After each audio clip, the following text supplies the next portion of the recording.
Walaupun toh mereka jalan kaki, mereka tetap perlu uang loh, saudara.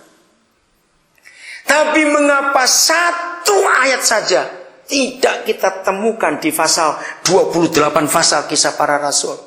Mereka mengumpulkan uang untuk ini, untuk itu. Enggak, saudara.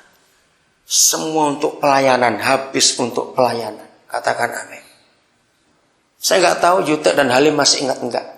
Waktu saya jadi gembala, anak-anak muda disulung. Bendara kami namanya Aileen, tanya dia. Itu kas saya selalu nolkan. Saya nggak mau ada uang saldo di kas. Karena saya sudah belajar jauh-jauh sebelumnya. Begitu gereja punya saldo banyak pasti ribut.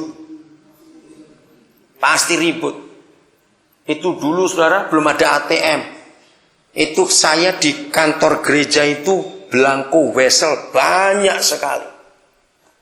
Kalau ada persembahan hari itu lebih, jadi untuk apa-apa sudah beres rutin sudah, saya langsung bilang, link isi ini kirim besok. Senin langsung kirim. Saya nggak mau ada saldo. Kalau ada keperluan saya umumkan. Saudara kita lagi perlu ini, perlu ini. Ada yang sakit, perlu operasi sekian. Setiap kali saya minta persembahan untuk hal yang tertentu, pasti lebih jumlahnya. Nah lebihnya itu langsung masukkan wesel, besok kirim. Nol terus kas itu. Karena saya belajar di Kisah Para Rasul itu. Jadi jemaat itu nggak pernah mikir uang. Waktu itu perpuluhan, saya pakai kas khusus namanya Pelaku Ulangan 26 ayat 12. Perpuluhan langsung bagi nih, kirimkan kemana? Itu bendara saya sampai. Jadi kode itu nggak pakai apa-apa. Enggak, kode sudah cukup dengan apa yang ada.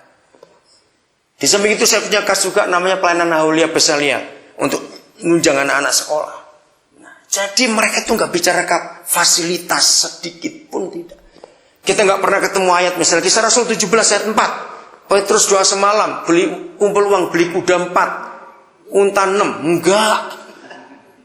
Itu yang saya heran saudara. Maka kesimpulannya apa? Dengar baik-baik, maaf ya. Berarti gereja yang benar adalah gereja yang nggak pernah bicara fasilitas sama sekali, tapi bicara jiwa-jiwa dan rakus mereka ingin nginjil itu. Katakan amin. Itu yang benar. Full gospel harus seperti itu. Melihat banyak pengusaha teman saudara, ayo kita rebut mereka untuk percaya Yesus. Punya hati yang rakus melihat jiwa-jiwa itu. Melihat pengusaha susah, datangi, hiburkan mereka. Maka kita akan menangkan banyak orang di situ. Rumah tangga mereka kacau, datangi. Istri-istri kita suruh datang, hibur istrinya, kuatkan. Lihat gereja sekarang, jemaat baru 4 ekor sudah bentuk panitia pembangunan. Yang 3.000 aja nggak pusing. Betul tidak? Ini fakta. Gereja zaman sekarang, kenapa pendeta harus ngomong duit tiap minggu kebaktian? Satu, karena kredit tiap bulan harus dibayar ini. Kalau nggak diingatkan lupa terus pendeta setengah mati. Kalau gereja sudah lunas milik sendiri, tetap minta uang untuk apa? Renovasi. Ada yang dibongkar tiap minggu. Loh betul nggak saudara? Kenapa kita goblok-goblok? Kok mau dibohongin begitu? Untuk kenapa mau? Maaf saya berkata ini. Harusnya kita bijak. Larang pendeta itu.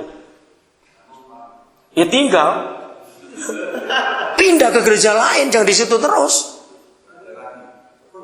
Buat sendiri kelompok ini sekarang ini full gospel ini, walaupun nggak pakai nama gereja. Ngeri saudara, ngeri sekali.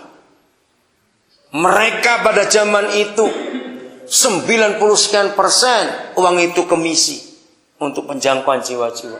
Sekarang gini balik. Kalau kita belajar Yohanes 3:16 itu diterjemahkan jelas di Lukas 15. Yang belum pernah baca nanti pulang atau di kamar baca. Lukas 15 itu kisah yang luar biasa.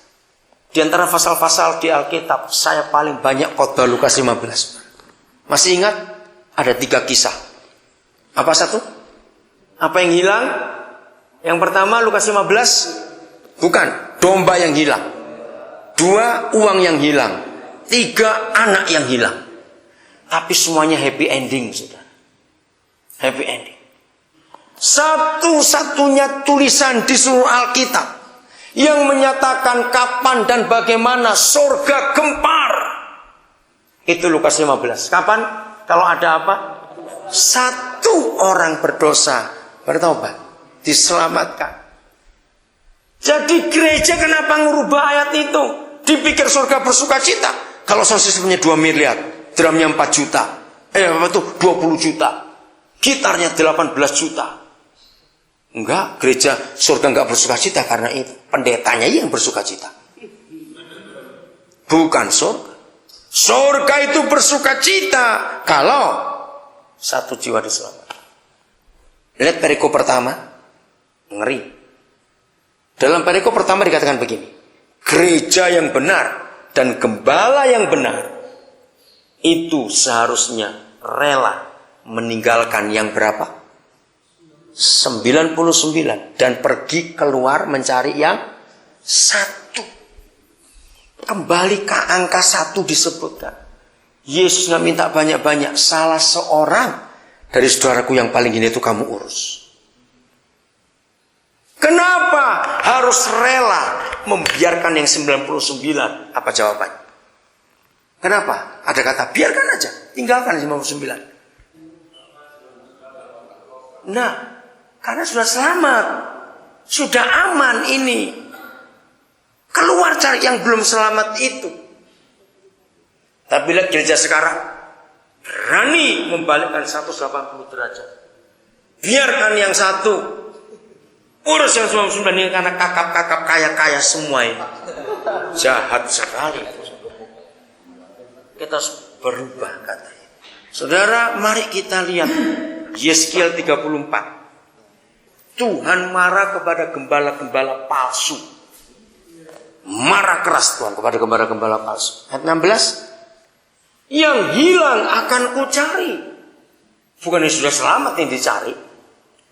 Yang tersesat akan kubawa pulang. Punya huruf besar ini gembala agung. Yang luka akan kubalut. Yang sakit akan kukuatkan. Serta yang gemuk dan yang kuat akan kulindungi. Ini salah 100%. Dan aku akan mengembalakan mereka sebagaimana seharusnya. Saya lihat bahasa Batak, bahasa Jawa, bahasa Mandarin, bahasa Inggris, bahasa apa saja. Ada bahasa Inggrisnya, keluarkan. Nah itu dia. Lihat sampai kata itu. But I will destroy the fat and the straw. Salahnya itu nggak main-main terjemahan Lembaga Alkitab Indonesia. Aku akan hancurkan yang gemuk dan yang kuat. Beda sekali. Kembali bahasa Indonesia. Apa alasan Papa menghancurkan yang gemuk dan yang kuat domba-domba itu? Oh, ngeri saudara. Lihat ayat 17-nya. Kenapa? Dan hai kamu domba-dombaku, ini yang gemuk dan yang kuat tadi dimarahi habis. Beginilah firman Yahweh Tuhan. Sungguh aku akan menjadi hakim di antara domba dengan domba. Dan di antara domba jantan dan kambing jantan. Terus, apakah belum cukup bagimu bahwa kamu menghabiskan padang rumput yang terbaik? Sudah gemuk, kuat, sehat, rakusnya luar biasa. Rumput dihabiskan semuanya. Mesti pulakah kamu injak-injak padang rumput yang lain-lain dengan kakimu? Belum cukup bahwa kamu minum air yang jernih. Mesti pulakah yang tinggal itu kamu kerukan dengan kakimu? Lanjut. Apakah domba-dombaku yang seharusnya memakan rumput yang sudah diinjak-injak kakimu? Dan minum air yang sudah dikerukan kakimu? Oleh sebab itu beginilah firman Yahweh Tuhan terhadap mereka. Dengan sesungguhnya aku sendiri akan menjadi hakim di antara domba yang gemuk dengan domba yang kurus. Oleh karena semua yang lemah kamu desak dengan lambungmu dan baumu, serta kamu tanduk dengan tandukmu, sehingga kamu menghalau mereka keluar kandang. Maka aku akan menolong domba-dombaku yang sesat tadi, yang sakit, yang lemah, yang macam-macam, supaya mereka jangan lagi menjadi mangsa dan aku akan menjadi hakim di antara domba dengan domba. Maaf, siapa domba yang gemuk dan yang kuat? Maaf, itulah orang-orang kaya itu. Kenapa gereja mesti ngurus mereka? Ini waktunya kita yang diberkati ngurus mereka. Katakan amin. Kenapa gereja nggak pernah khotbah firman? Maaf, bukan rahasia.